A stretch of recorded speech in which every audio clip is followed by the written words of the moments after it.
Hi guys, sorry today's video is late. Hey Baker, what are you doing? It's her first time being allowed outside because her parvo shots are finally good. So she's, eating everything and chewing on everything. Always relaxing over there. Anyways, I've been up north a couple days. Went to a branding up there. The owner of that ranch didn't care to have the camera around, which I respect, so I don't have any branding footage for you. But what accomplished there is my red, white, and black rope got broke in. Sorry. So I'm gonna linseed oil it, and I'll bring you guys along to show you how I do that. Okay, got my rope. First thing I'm gonna do is just get it taken apart. Don't have to be too crazy with this. Okay.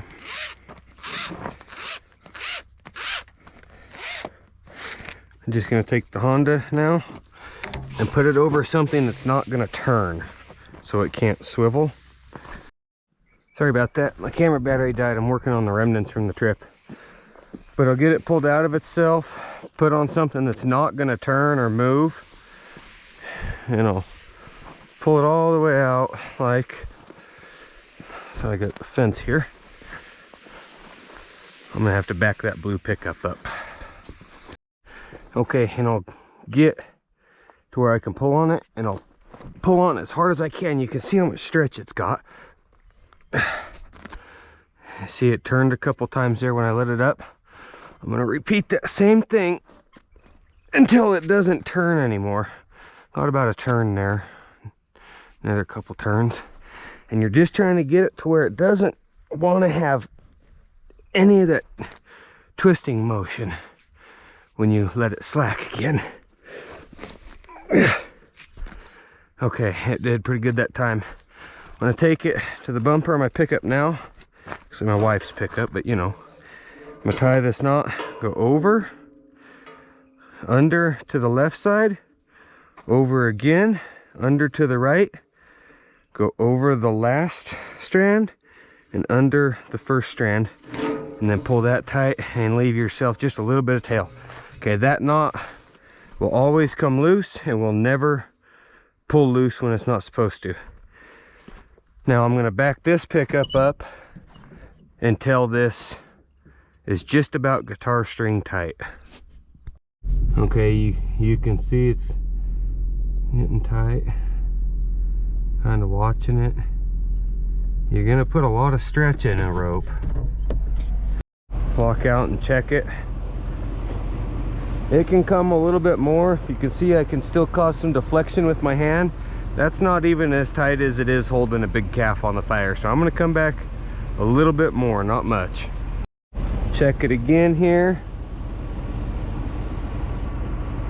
Can barely put any deflection in it now. It kind of reverberates pretty good. There's a bit of a belly in it. I'm going to come back about 3 more inches and that'll be all. Okay, you can see now I can't hardly cause any deflection in it, and it's got a really fast, reverberation when you kind of snap it a little bit. Acts like guitar string. Okay, I'm gonna go get the linseed oil. Okay, boiled linseed oil protects and seals wood. Now, if I was a smart man, I would have a thick pair of latex gloves to do this with, because the stuff doesn't smell the greatest. Oh, come on. It's been a while since this bottle's been opened. And it will make your hands stink. Wow, really? There we go. Oh, maybe not. There we go. It will make your hands stink, and it'll make your clothes stink, and your boots stink, and everything else. So don't do this in your Sunday clothes, and don't do this without gloves on if you don't care about how your hand smells. I just take and create a little cup in my hand right there and run it down this rope, adding linseed oil to it as I go. And you can see it gets everywhere, makes a mess, stinks. Maybe someday somebody will make like some citrus scented boiled linseed oil. That way, you know, your hands don't have to stink so bad when you do this. If you've ever treated a wood floor in a house with this stuff, you know that smell I'm talking about. So you can see I'm just going down it. I'm just pouring enough linseed oil in my hand just to keep that puddle there, and just pulling my hands down through the rope. Nice and simple.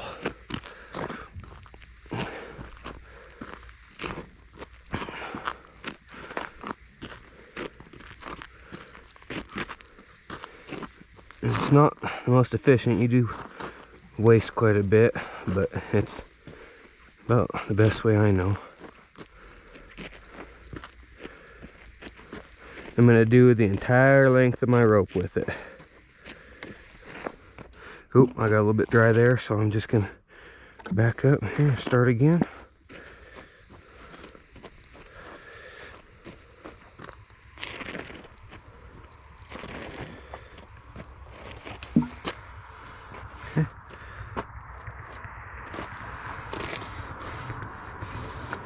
Okay, and I'll walk up to the front of it again here.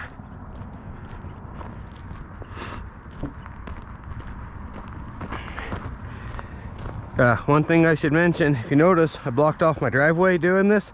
That's fine, because nobody's gonna drive through this rope that way. So I'm gonna just take and check and make sure that all of it's coated. A little bit of a dry spot right there. I'm just gonna give it one of those. You don't need to do a whole second coat or anything, but just any place you see dry fibers on the outside, you need to address. What I like to do is I will leave this stretch this tight overnight for the majority of the day tomorrow, and about this time tomorrow, and dry fibers right there, and give it this little touch up here.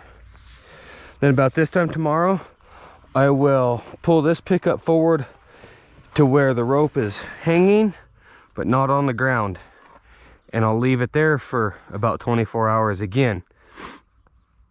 Or if you have to move this for whatever reason, you can undo it and then just drape it, you know, weave it across some fence posts, make sure some horses ain't gonna get to it or whatever.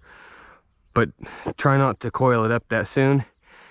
And that about after that 48-hour period,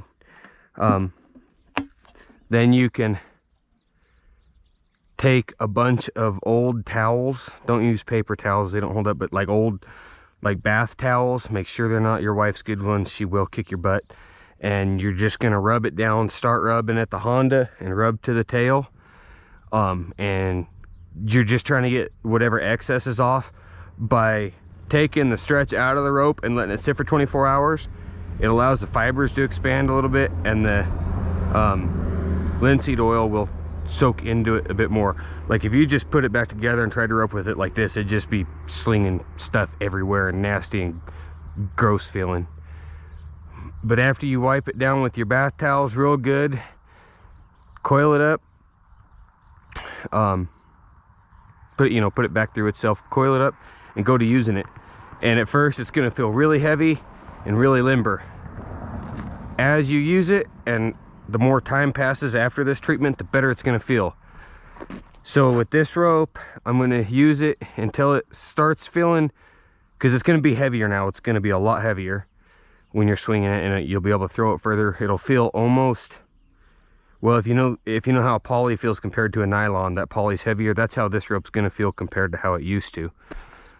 Okay, so once it starts feeling real limber, but it starts acting consistent, like it's the process has done what it's going to do, then I'm going to repeat this exact same process, except I'm going to use house paint. I will try and show you guys that, or maybe tractor paint or whatever, exterior paint.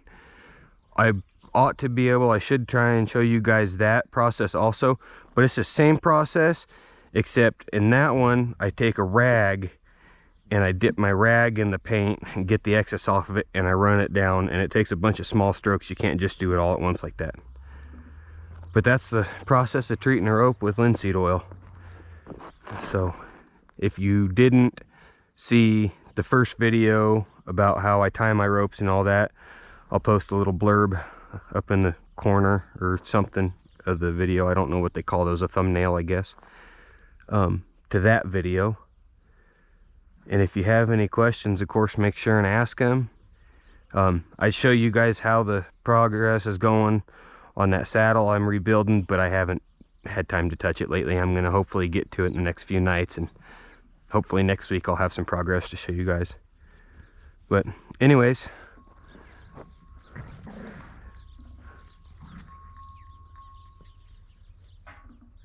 thanks for riding along. We'll see you guys on the next one.